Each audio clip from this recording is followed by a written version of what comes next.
오늘 함께 나눌 본문 말씀은 사사기 19장 22절에서 30절까지 말씀입니다.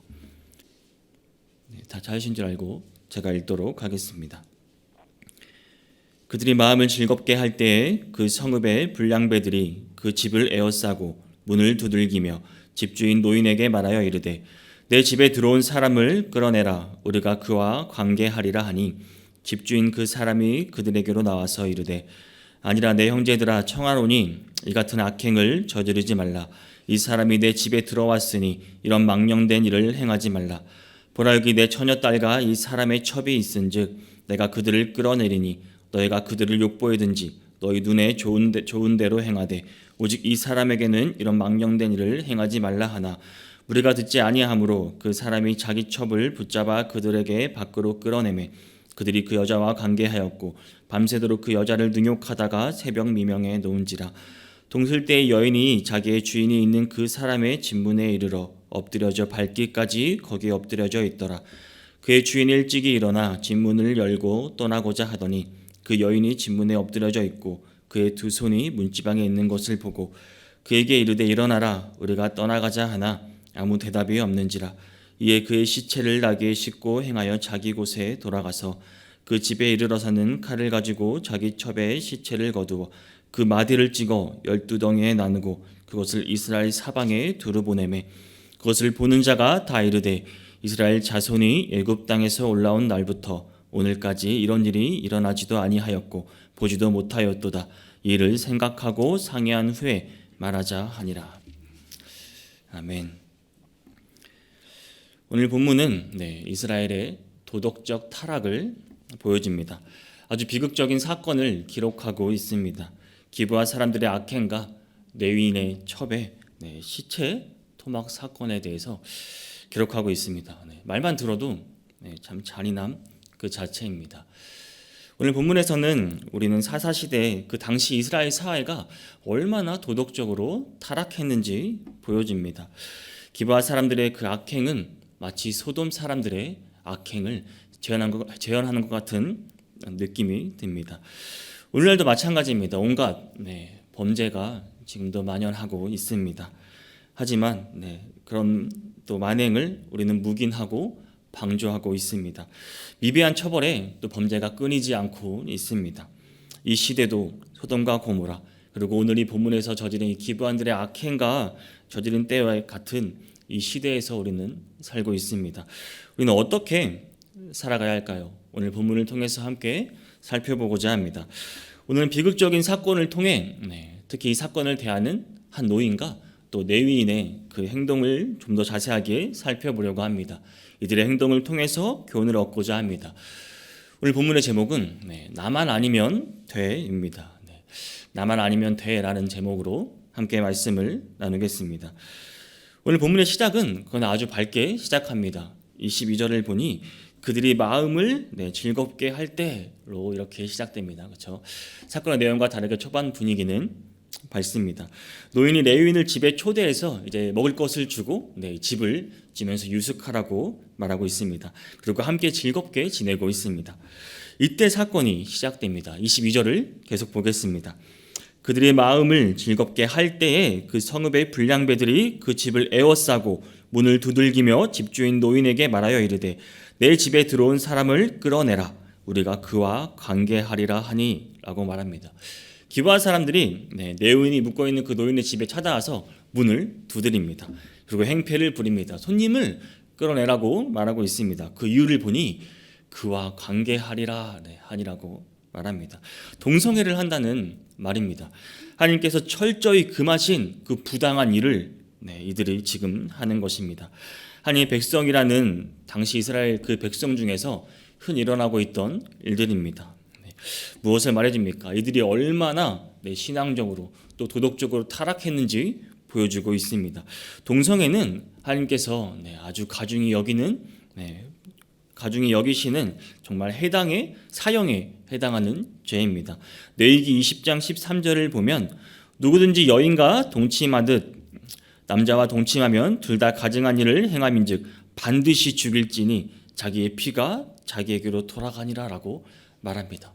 하나님께서도 아주 엄중한 처벌을 내리시는 아주 가증한 죄악입니다. 그런데도 이 기브아 사람들은 자신들의 그런 불경건함을 스스로 입증하고 있습니다. 이들은 왜 그럴까요? 이들의 마음에 하나님이 없기 때문입니다. 이들은 하나님을 경외함이 없었습니다. 이 사건의 발단이 그렇습니다. 이로부터 모든 게 시작됩니다. 하나님의 경외함이 없음이 이러한 부도덕한 사건의 발단이 됩니다. 도덕적으로 문제가 많은 이 사회에 하나님을 경외하는 마음을 가진 이들이 거의 없음을 드러내는 실체를 보여주고 있습니다. 하나님의 심판을 받아 역사에서 사라져버린 그 소돔과 고모라, 기브아 사람들도 마치 이들과 유사합니다. 소돔과 고모라 멸망 당시에 롯을 찾아와 천사들을 요구한 자들, 그들도 역시 동성애자들이었습니다. 그들에게는 하나님은 안중에도 없었습니다. 마음에 하나님이 없는 자들, 그들은 이렇게 행동하는 것입니다. 하나님을 경외함, 이것이 아무것도 아닌 것 같나요? 이 차이는 정말 엄청납니다. 하나님을 경외하는 사람들은 아무래도 부도덕한 일에 대해서 자제하게 됩니다. 이것이 우리로 하여금 반듯한 생각을 만들고 또 죄라든지 이런 불의, 이 부도덕함, 이런 불경건함 이런 일들에 대해서 아무래도 멀어지게 하는 것이 하나님을 경외함입니다.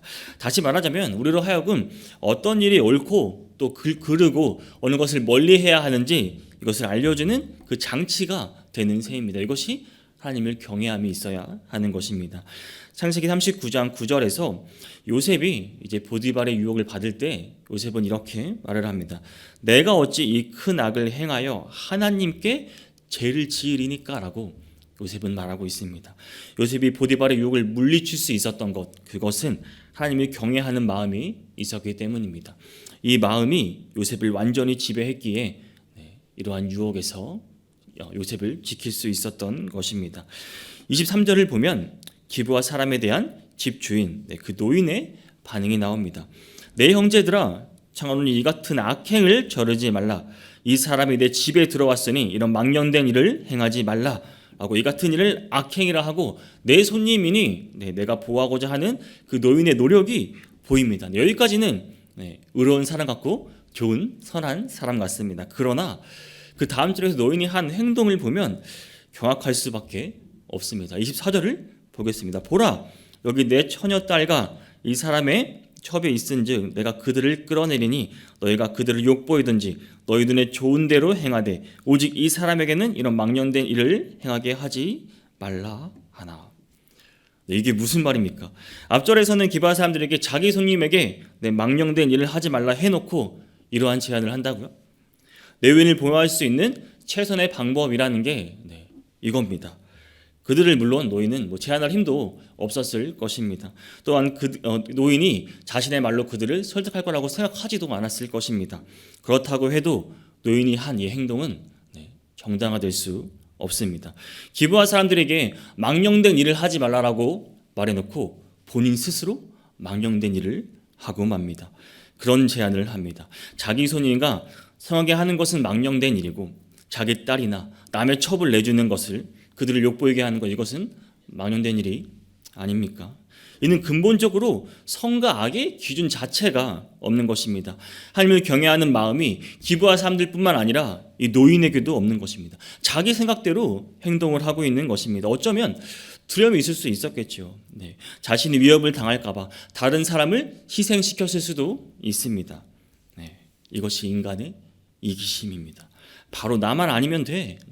이런 생각이 앞서기 때문에 다른 것은 보이지 않습니다. 그런데 이 노인보다 더 놀라운 사람이 등장합니다. 이런 상황에 지금까지 아무런 반응이 없던 사람이 있습니다. 바로 이 집의 손님 레위인입니다. 레위인이 드디어 등장합니다. 25절 전반부를 보겠습니다.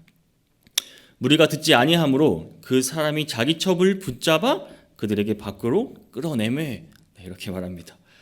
가면을 지켜보고 있다가 한다는 첫 번째 행동이 이렇습니다. 자기의 첩을 붙잡아서 그들에게 밖으로 끌어냅니다. 누구의 말도 귀담아 듣지 않는 기브아 사람들이나 자신의 딸을 내준 노인이나 자신의 첩을 내준 레위인이나 모두 이기심으로 시작된 사건입니다. 하나님을 경외하는 마음이 없고 이들의 이기심, 이것이 이 사건을 만들었습니다. 오늘 이 사건을 보면 떠오르는 사건이 하나 있지 않습니까? 바로 창세기 19장에 나오는 소돔에서 일어난 사건과 매우 비슷합니다. 이 소돔은 구약에서 하나님을 반역한 아주 대표적인 예의 사건입니다. 이 당시 하나님의 백성들은 아브라함과 그 모세의 언약, 또 율법의 선지자, 그런 장막, 출애굽 사건을 겪고, 그리고 또 최근에 구원자 사사까지 받았습니다. 그러나 이 모든 것에도 불구하고, 모든 은혜에도 불구하고 이들은 이방 나라들과 이런 가나안, 우상을 섬기는 가나안 사람들과 전혀 더 나은 모습이 아닙니다. 하나님의 백성이라도 더 나을 게 없다는 것을 이들 스스로 증명하고 있습니다. 소돔과 다를 게 전혀 없다는 말입니다. 레위인이라고 해서 또 더 나은 게 있나요?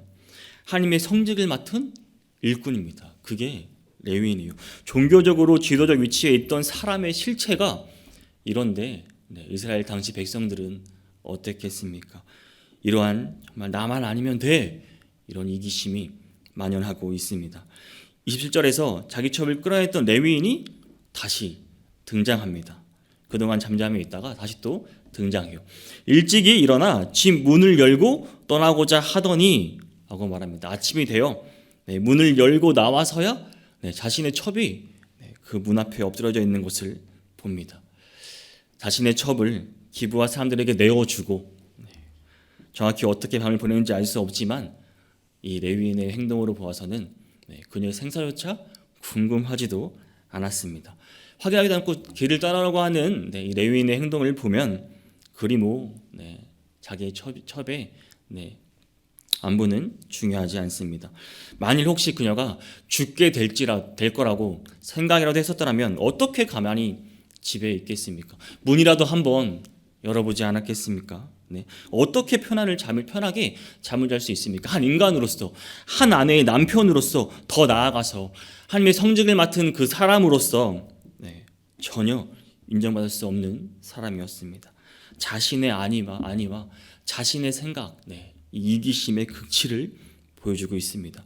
적어도 하나님의 사람이라면, 하나님을 경외하는 마음이 조금이라도 있었더라면 자신의 첩을 기브아 사람들에게 내어주지 않았을 것입니다. 정녕 진짜 힘이 없어서 내어준다 한들 어떻게 집에서 숨어서 혹은 집에서 잠이 들 수가 있겠습니까?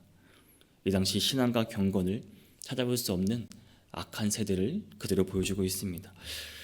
레위인의 태도 너무나 냉정하지 않습니까? 28절에서 그에게 이르되 일어나라, 우리가 떠나가자 하나 아무 대답이 없는지라. 이에 그의 시체를 나귀에 싣고 행하여 자기 곳에 돌아가서. 레위인 자신의 첩에 대해 얼마나 비통함을 느꼈는지 모르지만 행동으로 보아서는 이기심과 무책임만 보일 뿐입니다. 어떻게 이게 하나님의 사람이란 말입니까? 자신의 첩의 죽음과 관련해서 자신이 마땅히 취해야 할 어떤 조치도 행하지 않습니다. 서둘러서 그곳을 빠져나가기 바쁩니다. 혹시 모를 생명의 위협을 느꼈을지도 모릅니다. 이 당시 왕이 없었기 때문에 치안의 부대가 있던 것은 사실입니다. 그렇다고 하더라도 적어도 하나님의 일을 맡은 사람이라면, 하나님의 백성이라면 마땅히 해야 할 책임이 있는 것입니다. 세상의 소금이 되어야 할 하나님의 백성들의 모습이 참 안타깝습니다. 사랑하는 성도 여러분, 우리는 이와 같은 사람이 되지 말아야 하지 않겠습니까? 주여 주여 이름을 부르면서 이기적이고 무책임한 행동을 한다면 세상 사람들과 우리가 뭐가 다르겠습니까? 우리의 신앙과 경건을 증명해 주는 것은 우리 입술의 고백이 아닙니다. 성경 지식이 아닙니다. 우리의 생활입니다. 우리의 생활에서 우리가 보여주는 행동이 이타적이어야 하고 책임감이 있어 보이면 그것을 보고 사람들은 우리를 보고 이 사람 경건하다 이렇게 말하는 것입니다. 이 사람 교회를 다니니까 뭔가 다르구나, 우리를 인정하게 되는 것입니다. 교회 다니는 사람은 하나님을 알고 하나님을 경외하는 사람은 다르구나, 무언가 다르구나. 굳이 말하지 않아도 다 느낍니다. 우리는 이를 위해 매일매일 노력해야 됩니다. 오늘 본문 보셨잖아요. 아무리 하나님의 백성이라고 해도 세상 사람들과 다를 게 하나 없습니다. 우리는 얼마나 다르나요? 매일 힘쓰지 않으면 구원받지 못한 사람들과 해양 사람들과 구별되는 게 아무것도 없다는 말입니다. 예수 그리스도를 믿는 그리스도인이라면 철저하게 이타주의 여겨야 합니다. 남을 배려하는 마음이 있어야 돼요. 철저하게 자신의 일에, 하나님의 백성의 일에 책임을 지셔야 합니다. 예수 그리스도를 닮아간다고 말로만 하지 마시기 바랍니다. 우리는 예수 그리스도께서 정말 죄를 위해서 마치 자신이 이 죄에 대한 책임이 있기라도 한 것처럼 그 십자가로 향하신 그 사실을 생각해야 합니다. 생각하고 이를 본받도록 힘쓰시기를 바랍니다. 레위인의 행동은 마지막 순간까지도 정말 경악을 금치 못하게 합니다. 29절을 보겠습니다. 그 집에 이르러서는 칼을 가지고 자기 첩에 시체를 거두어 그 바디를 찍어 12덩이로 나누고 그것을 이스라엘 사방에 두루 보내매. 상상하기도 무서운 잔인한 일입니다. 왜 이 레위인은 자신의 첩이 잔인하고 능욕당하고 죽은 것에 무관심하면서 그 시체를 잘라서 이스라엘 전역에 보냈을까요? 이제 와서 정당한 이 여자에게 정당한 대우를 해주기 위해서였을까요? 아닙니다. 오로지 마지막 순간까지도 자신을 생각한 겁니다. 기브아 사람들에 대한 복수 때문에 이는 자신의 첩을 토막내고 맙니다. 이 사건에 대한 반응이 30절인데 그것을 보는 자가 다 이르되 이스라엘 자손이 애굽 땅에서 올라온 날부터 오늘까지 이런 일은 일어나지도 아니하였고 보지도 못하였도다. 이를 생각하고 상의한 후에 말하자 하니라. 이 반응도 조금 의아하긴 합니다. 이 사건으로 이스라엘이 다시 연합하기는 하지만 그러나 이후 이제 20장부터 이어지는 레위인의 진술이나 이스라엘 그 백성들이 하는 행동을 보면 오로지 모두 자기중심적이고 자기 잘못을 숨기려고 하는 이기적인 모습만 계속 보일 뿐입니다. 사랑하는 성도 여러분, 오늘 이야기를 통해 우리는 어떻게 반응해야 하겠습니까? 그래서 우리는 애통하고 안타까운 마음이 있어야 됩니다. 오늘 사건의 인물들은 하나님의 백성들이었어요. 하나님을 안다고 하는 그 백성들이 저지른 일입니다. 우리의 영적인 조상들의 모습이 이랬습니다. 어느 정도 우리의 모습이라고 할 수 있습니다. 누군가는 깊은 비밀을 감추고 있을 수도 있습니다. 우리가 비록 그런 일을 저지르지 않았다고 해도 레위인처럼 우리는 그런 악행을 예방하지 않고 그 악행을 방조하고 지금도 묵인하고 있을지도 모릅니다. 우리는 나만 아니면 돼. 이러한 세상의 문화에 익숙해져 있습니다. TV에서는 버라이어티 쇼나 이런 프로그램만 봐도 남을 속이고 남을 헐뜯고 남의 당하는 그 불행을 너무 좋아하고 즐깁니다. 서로 약속이라도 한 듯이 나만 아니면 돼 이렇게 외치며 서로 남의 불행을 즐기면서 웃고 있습니다. 이러한 구호를 외치며 나만 아니면 된다는 식으로 세상은 돌아갑니다. 우리는 어떤가요? 나만 아니면 되거든요. 그렇죠? 내 불행이 아니거든요. 내 고통이 아니거든요. 여러분 너무 각박한 세상 아닙니까? 이것이 기쁨이라고 또 이 TV를 보며 보고 웃고 있는 우리의 사실 너무 슬프지 않습니까? 우리를 한번 돌아보시기 바랍니다. 우리는 모두 우리 자신과 남들에게 우리는 자신의 행동에 대해서는 사실보다 더 좋게 말하고 그렇죠? 온전한 진리를 말하는 것을 피하기도 합니다. 사사기는 우리에게 반복적으로 이러한 도전을 줍니다. 우리 모두는 이스라엘처럼 주 여호와 하나님의 이름을 부르면서도 우리는 무의식적으로나 의식적으로 이미 세상 문화에 의해 빚어지고 세상 문화에 익숙해져 가고 있다는 사실입니다. 하나님의 백성이라고 해도 전혀 다를 게 없습니다. 우리 삶이 그러지 않거든요. 우리의 일상, 우리의 생활이 전혀 다르지 않다는 말입니다. 우리는 나만 아니면 되라는 이기심으로 가득 차 있습니다. 왕이 없는 것처럼 살고 있습니다. 하나님이 없는 것처럼 살아가고 있습니다. 우리에게 필요한 것은 우리를 구하고 다스리고 변화시킬 왕이 우리는 필요합니다. 우리가 가진 그 예수 그리스도 안에서 복음을 진실로 누리며 우리는 살아야 합니다. 그러려면 먼저 우리 자신을 우리는 잘 알아야 합니다. 내 자신이 정말 상상 이상으로 더 절박한 악한 사람이구나. 세상 문화에 내가 너무나 많이 스며들어 있구나. 나도 세상 사람들과 같이 이기심에 웃고 우기심에 놀아나고 있구나. 사랑하는 성도 여러분, 우리 삶에서 하나님이 드러나려면 우리 마음의 이기심을 버려야 합니다. 그래야 하나님의 왕이 될 수 있어요. 내가 나를 버려야 하나님이 우리 마음의 왕이 되실 수 있는 것입니다. 여러분, 세상 우리 힘으로 이길 수 있습니까? 네, 이길 수 없습니다. 확실한 건 세상은 어둡다는 것입니다. 그래서 우리에게 세상의 빛이 되라고 말씀하신 거예요.